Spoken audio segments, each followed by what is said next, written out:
When you discovered the law of attraction, you started to believe anything was possible.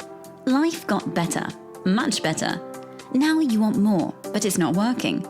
That's where the Manifest It Now show comes in. If you've been waiting for someone who can teach you the practical application to manifest quicker and easier while having more, turn the volume up, because the dynamic duo, Cassie Parks and Ginny Gain, are ready to teach you how to live the law of attraction like they do. It's time to laugh and learn. Hello, everyone, and welcome to this week's episode of Manifest It Now. I'm here with Cassie Parks. And I'm here with Ginny Gain. And today we're going to talk a little bit about money. Specifically, when you feel like you can't afford something that you want, what do you do? We got the money expert with us here. I'm so excited to talk about this. So fun. Yeah. I love this topic because it's like everything we do. But when you make a shift, the shifts that we're going to talk about, your whole world opens up. You can manifest more money. Yeah. It becomes easier and more fun. Yeah. And it's so fun to be aware along this process, like to know, like, before we even know that we're kind of, I'm just going to say, blocking our money coming in, and then to catch it and then shift it and then see it come in is so fun. It's so powerful. That's like one of my favorite parts of all of this stuff. Is just that process. Me too. Yeah. Yes. Yeah. What are you excited? What are you excited about, Cass? This ties into our topic today. I'm excited about our new deck. Yes. It's so beautiful. Actually, I haven't told you this, Jen, but there's like a spot where we're gonna build an outdoor bed on it. Of course. It's right. It's like the perfect section, and I'm like, oh, we're having some debate. Should this go inside the pool fence, outside the pool fence? Because one of the reasons that we're building this deck is to have an extended area for people to hang out and eat and things like that, and just to have more space for all the people that we love, especially now. And so, so we wanted to do that, and there was this section because it's not an even. It steps down a little bit. So it starts really big and then it gets smaller and then it just becomes like an extension of one of the sides of the pool deck. But there was this little section and we're like, what do we do? And I'm like, an outdoor bed would fit great here. So I thought you would like that too. I do love to spend some times relaxing outside. Yeah. So just so fun. I'm excited about that. Yeah. And they'll get to hear more about that in a second. Manifestation. Yes, I'm excited to talk about it. What are you excited about? I'm excited about all the time I'm getting to spend outside. Speaking of that. That's amazing. Yeah, it's great. I love living in Florida, being close to the beach. It's wanted it forever, and I still appreciate. I do think having lived in Canada for most of my life, I will always appreciate the sunshine. I will always appreciate getting to get up, stand up, put sandals on, and go outside. It's just so easy. So I've been loving that, and we're really spending some time creating nice outdoor spaces in our backyard. So it's feeling good. Yay! Yeah, that's awesome. Mm-hmm. I love it. So, do you want to start with sharing the start of this manifesting story? Yeah. Okay, so this manifesting story, which we might have even shared parts of on an episode before, starts like last fall. So 6 to 9 months ago. I like it when we get to like share timelines of these things, like of real things. Me too. Yeah. Yeah, because I think sometimes, like, people think manifesting happens in an instant. And it's mostly a process because things have to come together. You have to get clear. It's supposed to take a little bit of time. Yeah. I think that's the way it works best. Yeah. So you get what you want, and all the reasons. I love that. I love putting that belief on it, that it works best when it takes time. Because then we stop trying to force it. Like, what if it's better that it's taking time? It's more satisfying in the time that it unfolds. Oh, yes. Yeah. Yeah, I like that belief too. And I totally have that belief because I I love knowing that. And it does take the pressure off. It also takes that pressure off for some, I know some people, it's like, well, what if I ask for this and I don't like it? Mm-hmm. When you surrender to, it takes a little bit more time. You don't have to worry about that because you're going to get clearer as things show up in your life. Exactly. You'll know. You don't have to worry about if you're going to like it because you just keep getting more and more information along the way. And it just keeps getting better and better. Yes. Yeah. Oh my goodness. I love it. So about, last fall we were like, because there's this, the people who we love our backyard. I'm sure there was a reason. We don't know it, but they put the pool at a diagonal, which in my mind is not the way it should go because it sort of cuts the yard in a weird way. And it's, once we opened up and we kind of let the thought go that makes the yard awkward, we've been able to see what else we can do with it, right? So there's a space that doesn't really get used on the back side of it's the back of our yard. It's the back long side of the pool, long side of the rectangle. And we were like, but as we had people last summer and as we've had people over, we're like, we want more space to put a table, but we don't want to get rid of like the lounge chairs, and we didn't want to put the table at the other end, at the deep end of the pool because that just felt very far away, right? All of these things. We were like, no, we want it to be this, we want it to be this. So we started thinking about what do we want? And we're like, this would be great space over here because we didn't want to put in grass. Like there was different things. And so we said, we can just extend the pool deck and that gives us everything we want. We bought a slide last summer. And so, it would be great to have more space to walk around the slide. We're like, okay. So we just said, let's call, and in my mind, it looks small. It's not really small. After I did the math, it's almost 500 square feet of extension. But in my mind, it was little. And so we called the guy who did the concrete a couple years ago. And we're like, okay, let's see. Maybe, and my idea was like, maybe he's slow because of COVID, because some businesses were slow. And so if there's a deal, we could help him out. I'm willing to spend X amount of dollars, which I can't even remember what that amount was. But there was an amount that would feel good to do it for. Well, I think the estimate was 3 times as much. And his business was not suffering. He was super busy. Mm-hmm. So I think this is a point. This is a point where a lot of people get to. They're like, okay, I want this thing, and then the quote or the estimate or whatever is 3 times, or like there's no way that I could afford it. Mm-hmm. And so I want to highlight this too, is that's where most people, like, I can't afford it. So I've trained myself to be like, that doesn't feel good. Yes. Because it didn't.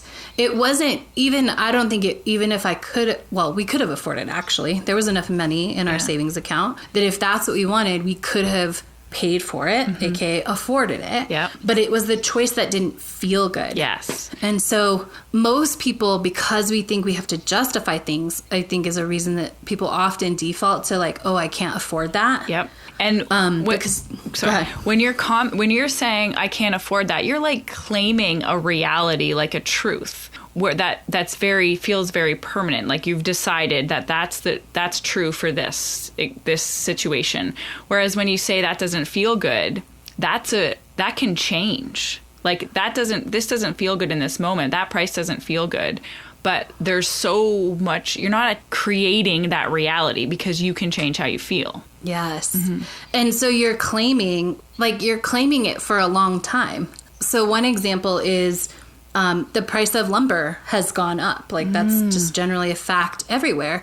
So if you claim that and you had told that story, like if we had told that story last year, like we just can't afford it, we would definitely have lived into that story this year. There's the evidence to support that. Yeah. And that would have been like, now we definitely can't. Lumber's 4 times as much as it was. Right?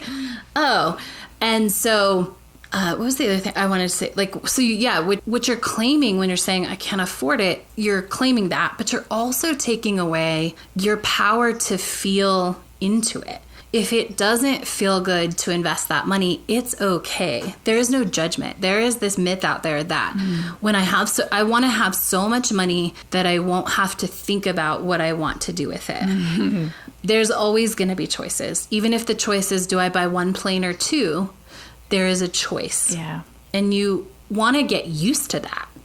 Right? You want to get comfortable making choices Yes. about your money. It's not something to shy away from. I think that is, you're right on, Cass. Obviously, you're right on. This is what you do. But it's like, I want way more than enough money so I don't have to think about it. So you're trying to escape from the choice of it versus that's not really where you'll ever get to. It won't be stressful. The thinking about it will feel great and easy, but you can start to do that now. Absolutely. Yeah.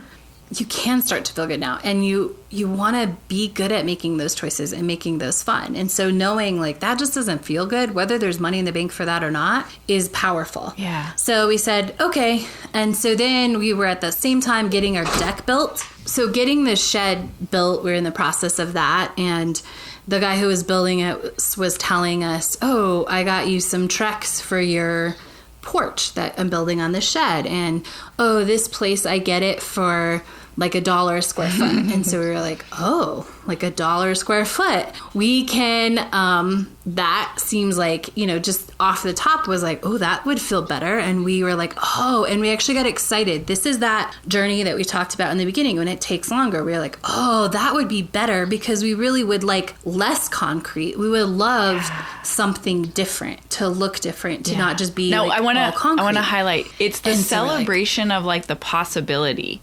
It wasn't like anything that needed to happen or like jumping into action then. It was still in the celebration of like, oh, that feels great. That's a great idea. I like the feeling of that idea. Yes. Like, ooh, yeah. And so we went there. And I want to say maybe originally we, like, because I thought it was so small, we had sort of had in our head $3,000. I'm going to go with that. It was $2,000 or $3,000. And so that made total sense. We're like, oh, okay, we could do that. And we're asking this guy, and he's like, yeah, I'd build it for you, whatever. So we're like, oh, okay, great. We're just really, again, in that celebration of this is happening. I don't remember. He decided to move. There wasn't actually enough of it. Like, So then what was your response then? Do you remember your response then? We were like, okay, like we'll just, we know we want it. And we're just going to like keep that open. We're just going to know that we want it. Like it is okay to want something. And wanting is a little bit nuanced, but knowing like, yeah, that's like we really want to experience that versus we want to have it. We want to experience this extension of our pool deck. And I think that is really key, as I'm saying it, to highlight for people. It's the experience. Yeah. Which Versus is always getting about the experience. thing. But when you're like, oh yeah, right, versus getting the thing, versus having a new deck, it's about the experience of, okay, we can, have this many tables over here, and we can have this over there, and we can do this, and we can move this, bucket of toys somewhere else, kind of a thing, and have more space. So by this time it was almost winter, and we're like, oh, okay, like we'll figure it out.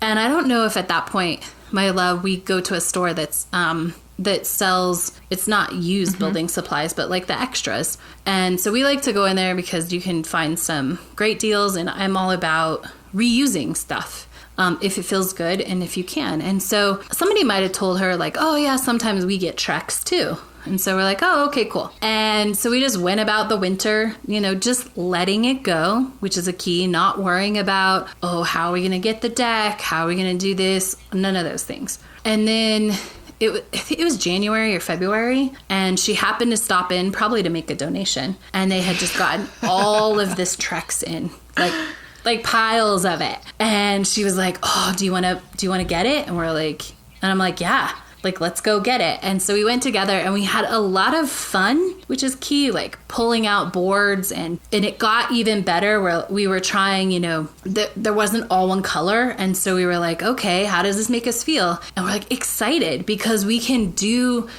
different. Like, I think it'll look good, like mismatched and not everything the same. And what it turns out, it's going to look a lot like a boardwalk on the beach, which is something we both love. She grew up in California. And so we pulled those out and we sat them.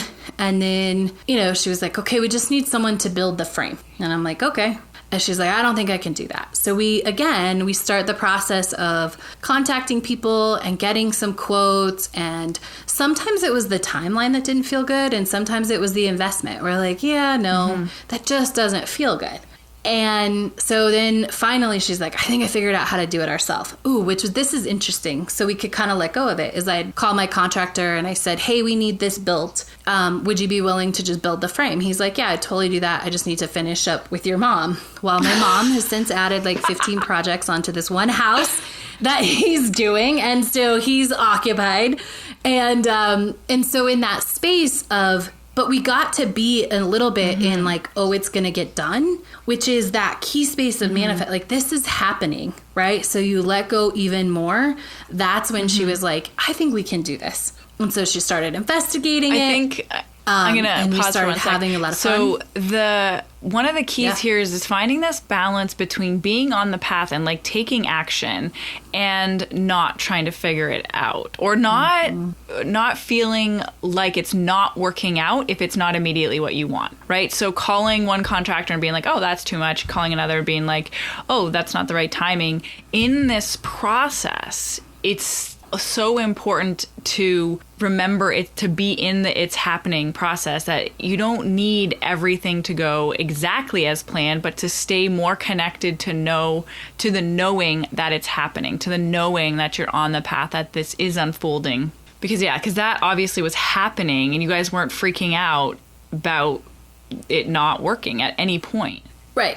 Yeah, because we're already in that experience. Like, we know it's happening. We have part of the material. And so then it was even easier for her to be like, okay, I think I figured it out. And so she it was her future self, and she ordered everything, like set it up, which is great, online, ordered from the home place.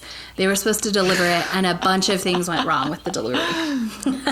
Like, weeks went by, and I think this is about you learning patience, that like we can take this project a little bit at a time. And so when all is said and done, what was supposed to be $1,300 of materials we got for $555 because they messed up a lot of times. And we were calm and nice. Right? Not because we went in and screamed, but because we were like, hey, how can we make this work? I want the materials. How can I help you get us those materials, right? And so because they weren't getting screamed at, the managers were super generous because they knew most people would be like just losing their minds. But when you're trusting that it's working out, you're like, okay, it's all good. It's great. Last weekend we did it a lot and it was nice and cool. It was like the perfect weather to do it. It was a little bit rainy, so I wasn't like sad that we weren't in the pool, but also it was like cool temperature to do it. So it was awesome. And just, so this, what would at least be a $10,000 deck. First of all, we've loved doing it together. I love doing about one project a year. I actually do sometimes like doing projects. I don't like to do them all, but I love to do one because I do love to be part of the creation of my house and put some work into it and put some elbow grease into it and accomplish something that I haven't done before. And neither of us had done that before. So that was fun. We weren't forcing it because, we can't afford it. We were choosing because it felt good. And if it didn't feel good, I would have said, no, I don't want to do it. And the money would have shown up a different way. Or the answer would have shown up. It wasn't even about the money. So we have had so much fun.